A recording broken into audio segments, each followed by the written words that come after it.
Greg Nibbler reporting for Fox 12 Oregon. The extremely popular social media app TikTok has seen record growth of use in the United States over the last few years, while at the same time has faced a number of accusations regarding the potential danger associated with data harvesting. It's currently banned from government devices in more than half of the US states. It's been ordered banned from federal government devices, and now the Biden administration is threatening to ban the app outright for everyone in the United States.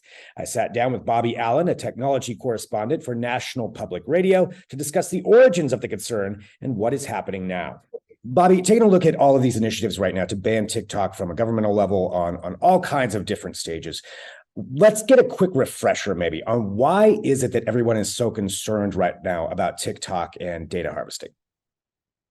Yeah, so TikTok is owned by a company called ByteDance, which is a global technology company in Beijing. And in China, the only way companies can function under the Chinese Communist Party is if private firms allow the government to have unfettered access to everything that the company is doing. And for a tech company, this includes reams of personal data.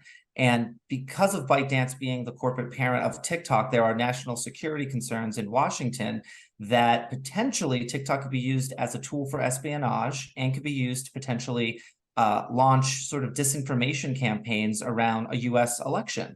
And TikTok responds to these concerns and says they're unfounded, that there's no proof that this ever has happened or ever will happen in the future. But increasingly in Washington, both Republicans and Democrats have gotten very energized around this idea of beating up on China. Like having a soft position on China is no longer a policy position that any party has.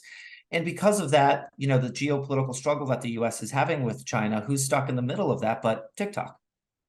Looking at it from even a state level, we're seeing this now, at the government, and there's certainly things to talk about with that. But on the state level, we've seen, I believe it's 25 states. The state of Oregon's about ready to decide on doing this as far as banning TikTok from government devices.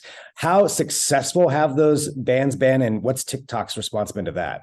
The government bans that are happening in states around the country, it's largely political grandstanding. It's having very little effect on their user base. Today, TikTok said that 150 million Americans use TikTok every month. It is a global powerhouse of an app. And it's the state level activity. It's sort of a contagion effect. A few states passed these measures to say, if you have a government phone, you have to take this app off of it. And then a bunch followed.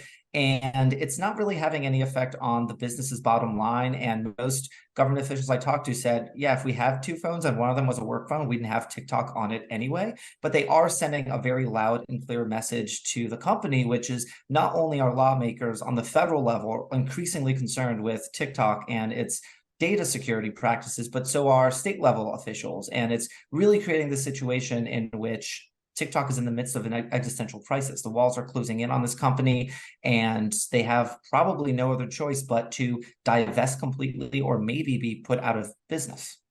Has there been a lot of evidence of TikTok actually using this harvested data and sending it to the government in China, or any kind of track record of that?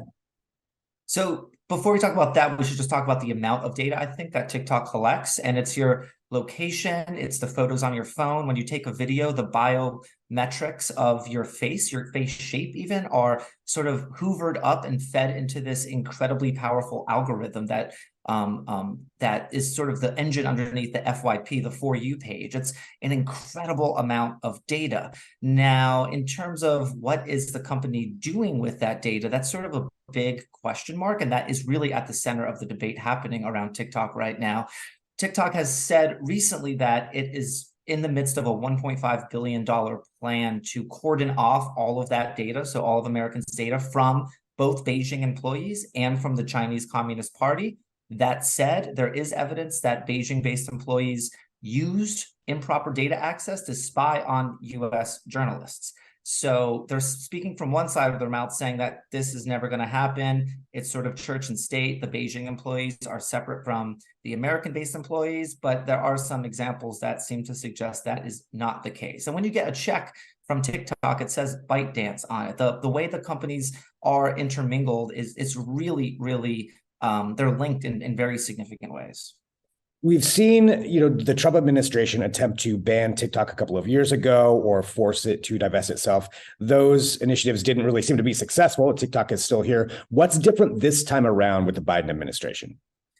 Really, from a legal standpoint, nothing. Two federal judges halted President Trump's attempt to put TikTok out of business. So most legal scholars I talk to say if there's a really strong First Amendment case that TikTok has in response to this crackdown, right? Because TikTok is not only anymore a place where teens go to do viral dance videos. It's now become a place that a lot of Gen Z users get their information. I mean, they're not going to the New York Times, they're not going to say NPR, they're getting their information from TikTok. So it's a free speech platform, and a lot of people use it for that, right?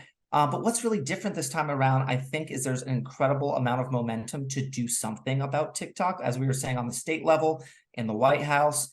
And TikTok is spending lots of money on lobbyists and a sort of a charm offensive to try to convince both journalists and the American public that TikTok is safe, that your data is going to be safe with this app. And we'll see where all, sort of how the cookie crumbles. But yeah, it's probably the most intense moment TikTok has ever been facing, because they're really in this vice grip right now. But to quickly answer your question, the big difference is the number of lawmakers who are now putting TikTok in their crosshairs. I mean, and it's across the board. It's independents, it's Democrats, it's Republicans. Washington lawmakers can't agree on much, but they sure can agree on we need to do something about TikTok. To that extent, if they were to implement a ban, is it even really possible? Could you go around it with a VPN, or how has that been working out in other places nationally where TikTok's been banned? What would happen is TikTok would be placed on a blacklist, and the Commerce Department would be the ones responsible for enforcing the blacklist. And so every time there's a software update, it's sent to the Google Play Store and the Apple App Store, and it would essentially become illegal to host the TikTok app. So it's not like if there's a ban today, your app is going to disappear from your device, but eventually the software updates will not hit the app because it will become illegal to both host or send software updates to the app. And the app will die sort of a slow death. It will be kind of buggy. It will crash a lot. You won't be seeing as much fresh content as you used to. And it's just going to become a really not a very sort of smooth place to get short form videos anymore. People are going to probably increasingly go to YouTube, go to Instagram, and the sort of social media competitors are the ones who are, I think, going to gain the most if there is a TikTok ban. But yeah, it's not like the app would disappear from phones, but over time, over the course of months or maybe years, it would become basically non-functional. I think to that extent, too, that you're mentioning YouTube and Instagram and some of the competitors, Facebook, whoever, aren't they just collecting data as well? What makes them any different than TikTok? It's a good point. So every social media app collects lots of data. I mean, it's sort of, one expert calls it, said it to me, data strip mining, right? Every single thing we're doing is being vacuumed up by these tech companies. The difference is China. That's the number one difference. That's the point that every single national security expert will underscore to you very quickly, which is the data potentially can be accessed by the Chinese Communist Party. And again, that fear remains theoretical. We don't have proof that it has ever happened. That said, my colleagues in Beijing say that's exactly what the Chinese Communist Party would want TikTok to say. So there is real reason to be skeptical about the authoritarian regime, the Chinese Communist Party. They are not a good faith actor. They are a hostile nation. And we are in the midst of really heightened tensions between the US and China. And national security experts say we really do have a legitimate reason for the concerns about the government both accessing and potentially manipulating data from TikTok. That said, China has been behind many, many, many data breaches already. They have tons of information on Americans already. What is TikTok really going to provide them that they don't already know? That's something that an expert just pointed out to me a few days ago. Well, with the bipartisan effort to ban TikTok, it does seem like it has more momentum, as you were saying. What are TikTok's responses? What do they have to try to battle back against this? What are the steps they're going to take? I went to the TikTok headquarters recently with about 24 other journalists, and they described what they're calling Project Texas. And it's a $1.5 billion plan to basically put all of Americans' data under the supervision of this company called Oracle. That's where Project Texas comes from, because Oracle is based in Austin, Texas. And they're creating a new entity. They're hiring hundreds of new employees. with the central aim of ensuring that Americans' data will never be accessed by the Chinese government, nor would it ever be accessed by employees based in Beijing. And right now, they're in a sort of really tense moment because the Biden administration is saying, look, we got the plan, we analyzed it, not good enough. So where does that leave TikTok? Well, they could try to find a buyer in the US, but they're valued at between 40 and $50 billion. There's very few companies that even have the wherewithal to acquire TikTok. And if they can't find someone to acquire them, they might go out of business. Now, another factor here has to do with Chinese export control laws. In order for the app to be sold, the Chinese government would have to approve it. And if the past is any guide, they're not going to let this go quickly. I mean, this is their first global social media hit, and they cherish it. And they don't want, say, a Facebook or a Twitter or some other tech company to come and gobble up their innovation. Bobby did go on to say that if Biden were to effectively sign a nationwide ban of TikTok, that he would expect potentially months or years of legal challenges to play out in the courts before anything would actually take place.